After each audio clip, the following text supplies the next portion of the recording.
अहमदाबादहून लंडनला जाणारं एअर इंडियाचं बोईंग 787 ड्रीमलायनर विमान टेक ऑफ करताच क्रॅश झालं।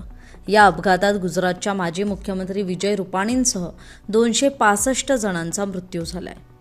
यात विमानातील 241 प्रवासी आणि क्रू मेंबर्सचा समावेश आहे। टेक ऑफ नंतर अवघ्या 5-7 मिनिटातच हे विमान मेघाणी नगर परिसरातल्या एका इमारतीवर कोसळलं। विमानाची इंधन टाकी फुल असल्यानं विमानानं पेट घेतला आणि यात खूप मोठी जीवितहानी झाली। तरी या अपघातावरून मनसे अध्यक्ष राज ठाकरेंनी बोईंगच्या ड्रीमलायनर विमानासह तत्कालीन राज्यकर्त्यांवर ताशेरे ओढलेत। राज ठाकरेंनी याविषयी पोस्ट करून काही सवाल उपस्थित केलेत। राज ठाकरेंनी आपल्या पोस्टमध्ये नेमकं काय म्हटलंय पाहूयात।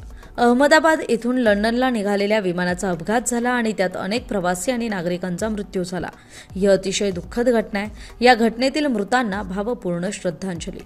मृतांच्या कुटुंबियांच्या दुःखात महाराष्ट्र नवनिर्माण सेना सहभागी आहे। तसंच जखमी लवकरात लवकर बरे होऊ देत आणि सुखरूप घरी जाऊ देत हीच ईश्वर चरणी प्रार्थना।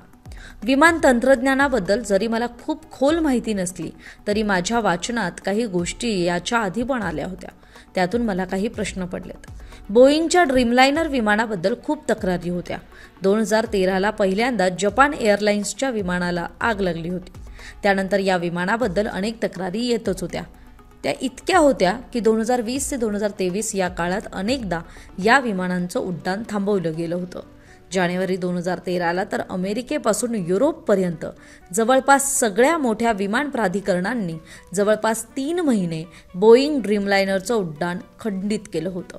आणि मला आठवतंय त्याप्रमाणे 2013ला भारतात DGCAनं देखील काही काळासाठी या विमानाचं उड्डाण खंडित केलं होतं। जर ड्रीमलायनरबद्दल इतक्या तक्रारी आहेत हे माहीत असून सुद्धा आपण ही विमानं का वापरू देत होतो? DGCAनं यावर कधीच कोणती कारवाई का नाही केली?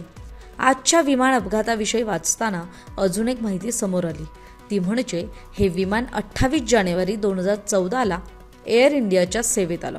थोडक्यात जगभरात जेव्हा ड्रीमलायनरबद्दल तक्रारी होत्या त्याच दरम्यान आपण हे विमान ताफ्यात आणलं। ड्रीमलायनरची सेवा 2020 ते 2023च्या काळात अनेकदा जगभरात तांत्रिक कारणांमुळे खंडित झाल्याचा इतिहास असताना एअर इंडियापासून अनेक विमान कंपन्यांनी 40हून अधिक ड्रीमलायनर विमानांची ऑर्डर दिली आणि या सगळ्याला सरकारने परवानगी का दिली? DGCAनं इतका पण विचार का नाही केला? ही वेळ हे सगळं बोलण्याची नाही असं म्हटलं जाईल। जी घटना घडली ती दुःखद आहे, पण म्हणून या विषयावर सरकारनं आता तरी गांभीर्य दाखवायला हवं। ड्रीमलायनर्स जर मृत्यूचा सापळा बनणार असतील तर कुठलाही दबाव न सहन करता याची सेवा खंडित करावी आणि वेळेत आधीची ऑर्डर रद्द करावी। तरी आपल्या मताची पुष्टी करण्यासाठी राज ठाकरेंनी पुरावे म्हणून ड्रीमलायनर विषयी New York Times, Wall Street Journal, Al Jazeera यामध्ये जे छापून आलेले लेख आहेत त्याची लिंक आणि यूट्यूबवरील माहितीपटाची लिंक दिली आहे।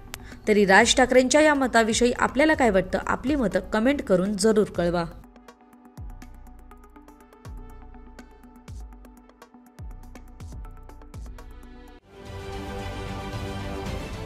महाराष्ट्रातील सर्व बातम्यांचे विश्वासार्ह व्यासपीठ, सकाळच्या सर्व सोशल मीडिया प्लॅटफॉर्मला लाईक, फॉलो आणि सबस्क्राईब करा। तसंच सर्व नोटिफिकेशनसाठी बेल आयकॉन प्रेस करायला विसरू नका।